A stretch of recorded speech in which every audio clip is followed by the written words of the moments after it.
대비를 할 것 같은데 대통령실에서도 안 해요.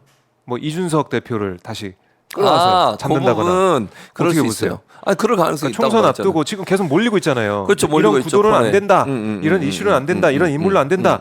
그래서 어떤 검사 출신 공천도 하면서 뭔가 표를 좀 얻을 수 있는. 그렇죠. 그리고 이준석 손을 잡을 수도 있다. 이런 얘기가 정치권에서 아니면 일각에서 나오고 있더라고요. 나오고 있어요. 그러니까 이준석 전 대표는 네. 전력을 보세요. 전력을. 그러니까 사람들이 이준석 전 대표를 조금 뭐랄까 오해한다는 부분이 긍정적인지 부정적인지는 여러분이 판단하시고요. 이준석 전 대표가 지금 막 이렇게 윤석열 대통령을 막 공격하고 이러잖아요. 네. 그러니까 분명히 뭐 반윤 비윤이 돼서 갈 거다 영원히. 저는 그렇게 보지 않아요. 대선 과정에서 2번을 집 나갔다 돌아왔어요. 그렇죠. 기억나시죠? 네. 그때도 얼마나 대립을 했습니까? 거의 뭐 안 볼 사람처럼 했어요. 싸웠죠. 그랬는데 다시 돌아와. 네. 그리고 두 번째. 그리고 나서 이제 쫓겨났잖아요. 네네. 본인이 징계받아 네. 쫓겨났어요. 그다음에 뭐 내부 총질하던 당대표 문자 공개됐죠. 권성동 네. 의원 그거. 체리 따봉. 예. 체리 따봉 공개. 그럼 그 정도면 어떻게 해야 돼 이제? 영원히 안녕을 해야 돼요. 빠이빠이. 그게 정상 아닙니까? 그렇죠. 박정호 기자가 그런 일을 당했다고 쳐봐 만약에 한두 번도 아니고 본인이 직접 양두구육 얘기까지 하면서 대선 때 잘못했다고 물론 공개 사과는 하지도 않았어요. 이준석 대표는. 네. 다만 이제 양두구육 얘기까지는 했죠. 근데 그래 놓고 나서 지금 하는 뉘앙스를 보면 어떻습니까? 네. 국민의힘이 바뀌면 들어갈 수도 있다. 여지를 남겨놔. 시간 내로 기대할 만한 변화가 없으면 무조건 저는 신당 간다. 어제도 이런 얘기 했네요. CBS 라디오에서. 이게 사실은요. 이게 좀 신당하겠다는 게 아니고 뭐예요? 변화. 앞에가 중요해. 앞에 시간 내로 기대할 만한 변화가 없으면. 기대하는 게 있으면 어떻게 있으면 신당 간다. 안 한다는 거잖아요. 그걸 봐야지. 신당에 무게가 있는 게 아니고 신당은 협박용이에요. 아 그래요? 네. 오. 나를 이대로 두면 기도응답 받으신 거예요? 이 사람이 진짜 물어본 겁니다. 뇌피셜이에요. 뇌피셜? 알겠습니다. 내 생각. 뇌피셜? 네. 하나님한테 이런 거 묻지 않습니다. 알겠습니다. 네. 그러니까 결국은 앞에 방점이 찍혀 있다. 뭔가 변해라. 변해라. 그리고 신당은 변해라. 네, 신당은 이렇게 안 하면 내가 가만히 있지 않을 거야. 나를 받아줘야 돼. 내가 원하는 대로 해야 돼. 나를 대구에 공천해줘. 이거예요. 메시지 내용이. 그래요. 그걸 안 보고 사람들이 자꾸 신당만 봐 지금. 그럼 어떻게 해요? 그러면 윤석열이 이준석 손을 잡아줄 수도 있다? 그럴 수도 있다고 생각해요. 근데 이제 협상이 이루어져야 돼 거기에서는. 협상. 그러니까 이게 뭐냐면 공천권 아까 이런 거? 그렇지. 검사 공천에서 어느 정도 협상이 이루어져야 한다고 저는 봐요. 검사 네. 출신들에 대해서. 그러니까 나머지는 네가 알아서 해. 이렇게 할 수는 있어요. 그러나 PK나 TK 지역이나 그것만 보장해줘. 보장이 이만큼만. 되면. 왜냐하면 지금 윤석열 대통령 입장에서는 이제 아직까지는 그렇게 안 하는 것 같은데 코너에 더 몰리게 되면 지금 네. 여러 가지 상황들을 제가 얘기했잖아요. 연말로 가면 갈수록 윤석열 대통령이 어려운 상황에 처하게 될 텐데 그 상황에 처하면 처할수록 이준석 대표의 도움이 필요한 상황이 오게 돼요. 시기적으로. 그러면 또 윤석열 대통령은 아무 일 없는 듯이 또 만날 거예요. 불러가지고. 네네. 그래가지고 이제 술 마시면서 치맥 파티를 하든 뭘 하든지 하면서 다시 손잡는 모습을 보일 거고 그러면서 뭐 정권을 준다고 말은 하겠지. 지금의 이뇨원 위원장하고 똑같이 하는 거야. 정권을 줄게. 근데 정권을 가졌냐고 이뇨원 위원장이.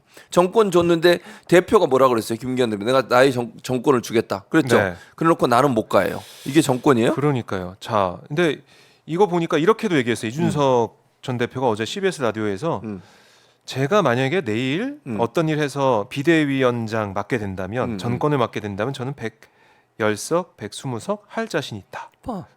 그 얘기 참 하고 희한하네요. 싶다는 얘기. 아니 희한한 게 아니고 내 말이 맞다고요. 그러니까 신당 얘기는 협박용이라니까 자꾸. 결국에는 나한테 정권을 내라. 그렇지. 지기 바로 싫으면 그거야. 근데 그러니까 이준석은 그래서 저는 신뢰감이 안 가요. 이준석이라는 정치인에 대해서. 내부쇼에서 같이 방송도 많이 하셨잖아요. 그 뭐 방송을 내가 섭외한 게 아니잖아요. 최욱이 섭외한 거지. 거기서 물어봤어요? 안 물어봤어요. 그러니까 태도가 애매모호해. 그래요. 그러니까 그 저는 딱 보면 태도가 명확해야 되잖아요. 뭐 나는 비윤으로 간다, 반윤으로 간다. 그게 아니고 조건이 달려 있다. 조건이 달려 있으니까 저는요 본인이 갖고 있는 어떤 그 뭐랄까요? 지분이랄까요? 아니면 네. 본인이 갖고 있는 지지도랄까요? 뭐 이런 것들을 이용해서 지속적으로 권력을 갖고 싶어 하는 거예요. 이게 저는 이준석 대표의 정치 인생의 참 저는 오점이라고 생각해요. 이렇게 그래요. 하면 할수록 국민들이 이준석에 대해서 어떻게 판단하겠어요? 박정희 기자도 당장 제가 얘기한 대로 이준석 대표 해보세요. 네. 어떤 생각 들겠어요? 양두구육이라고 얘기하고 그렇게 막 비판을 해댔잖아요 지금까지. 그렇죠. 그러다가 손을 또 잡아. 세 번째요 그러면. 지난번 대선 때 2번 있었고. 네. 어떤 생각이 들겠냐고 이준석이라는 정치인에 대해서 평가를 어떻게 그러니까 하겠어요? 이준석 대표도 그런 거 아니겠습니까? 내가 만약에 돌아가게 되면 내가 만약에 뭐 딜을 쳐가지고 돌아가게 되면 나의 신뢰도 무너지지 않을까? 그렇게 생각 안 이런 해요. 생각 안 해요? 본인은 뭐라고 생각하냐면 예. 내가 가서 당을 바꿀 수 있다고 생각해. 당을 바꿀 수 있고 그래야 내 앞에 예. 정치적 미래가 있다. 당연하지. 대선을 바라보고 가는 거잖아. 이준석 대표 전 대표 입장에서는 네. 대선을 목표로 가기 때문에 국민의힘 후보로 나가야 돼요. 만약 대선을 하려면 뭐 다른 당을 만들어 나가면 네, 어려워요. 그래서 국민의힘을 접수하는 쪽으로 가려고 그렇게 가려고 하겠다. 하겠죠. 나중에 이제 뭐 그래서 이제 만약에 총선에 어떤 경우가 나올지 모르겠어요. 진짜 이준석 전 대표가 들어가서 국민의힘의 어느 정도 역할을 비상대책위원장이든 선거대책위원장 역할을 해서 네. 좋은 성과가 나면 그 다음 어떻게 되겠습니까? 이제 본격적인 권력 다툼이 일어날 수 있겠죠. 그러면 다시 또 윤 대통령이 나빠지지. 이준석 쳐내고 이런 거예요? 그럴 수 뭐예요? 있지. 이제 그럴 수 있어요. 저는 그러니까 두 사람은 잘 보세요. 이거 예를 들면 장제원과 윤석열 대통령의 관계를 보시면 돼요. 네네. 지금. 그러면 이준석과 윤석열의 미래가 보여요. 어. 장제원 의원이 윤핵관이었잖아요. 그것도 친윤 중에 친윤이었어요. 권성동, 장제원 두 사람이 네. 두 사람 다 지금 어떻게 해서 멀어졌어요. 그래서 자, 멀륜 이렇게 얘기하던데. 그러니까요. 근데 그렇게 윤석열 대통령 입장에서 이 두 사람이 필요했던 거예요. 언제 대선 과정에서 네. 본인의 선거에 의해서 필요했어요. 왜냐면 윤석열 대통령은 검찰 출신이기 때문에 정치적 기반이 전혀 없는 사람이었어요. 네. 그렇죠? 그리고 국민의힘에 무슨 뭐 지지율 왜냐면 또 민주당 쪽과 가까웠기 때문에 국민의힘에 아는 사람도 거의 없었어요. 네. 그런 상황에서 국민의힘 후보로 나오다 보니까 당시에 국민의힘 의원들이 필요했던 거예요. 힘이. 그래서 손을 잡은 거지. 그 사람들을 좋아하는 게 아니에요. 아하. 그분들은 그럼 왜 그랬겠어요? 권성동, 뭐 장제원 두 사람 같은 경우는 권력이잖아. 그렇죠. 권력 위해서 권력 때문에 가서 이제 협력을 하는 거예요. 근데 이해관계가 이제 나중에 충돌이 돼. 윤석열 대통령이 이미 권력을 잡았어. 그렇죠. 더 이상 이 사람들이 필요하지 않아. 아. 그리고 윤석열 대통령은요, 이 사람들이 충성할 거라고 생각하지 않아요. 기본적으로 윤석열 대통령은 그 여의도에 있는 국회의원들에 대해서 신뢰감이 없는 사람이라니까. 그래요. 그러니까 자기 측근들을 가능한 한 많이 국회에 들여보내서 권력 유지. 레임덕 없이. 그렇지. 네임덕이 왔을 때 본인을 결사항쟁으로 지킬 사람들이 필요한 거야. 왜냐하면 국회의원들은 언제든지 돌아설 수 있거든. 또 이 사람들이 예전에 박근혜 탄핵 때도 그렇게 했었잖아요. 그렇죠. 예. 전력 있잖아. 믿겠냐고. 그래서 자신의 친위대, 네.